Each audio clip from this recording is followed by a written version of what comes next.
On November 6, 1922, the world changed forever when the entrance to the tomb of Tutankhamun was opened. The event caused a media frenzy and shocked the world. But it wasn't just because it was the discovery of the century. It was also because of the curse that supposedly accompanied the boy king's final resting place. According to legend, anyone who disturbed the pharaoh's eternal slumber would be cursed. But how true is this? And did anyone actually die because of it? Let's find out.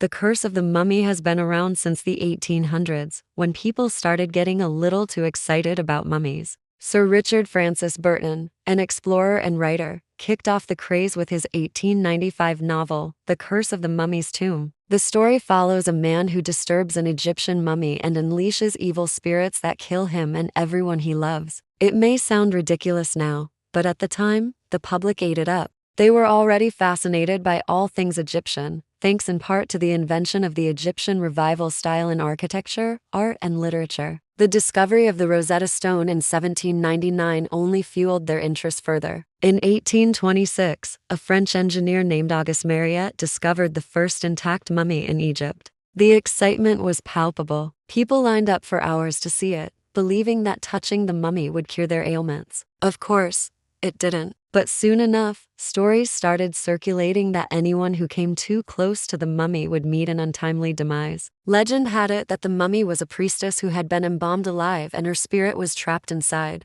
The public, already fascinated by the unknown, latched onto these stories. Soon, the museum where the mummy was kept was receiving anonymous letters warning them to stop displaying the corpse or else. While no one was hurt, the legend lived on. In 1912, Hollywood got involved and released The Mummy, starring Boris Karloff. The film was a hit and spawned several sequels. At this point, the curse was firmly ingrained in popular culture. So when Howard Carter and his team discovered Tutankhamun's tomb in 1992, they knew that they had to tread carefully. After all, the last thing they wanted was to unleash the wrath of the gods. The discovery of Tutankhamun's tomb was a major event. The boy pharaoh had died in 1323 BC at the age of 19, and his tomb had remained hidden for over 3,000 years. When Carter opened the tomb, he found it filled with treasures, including a golden burial mask that had been crafted in the pharaoh's likeness. The press went wild. Headlines screamed, "Curse of the Pharaoh's Tomb," and the public was convinced that the curse was real.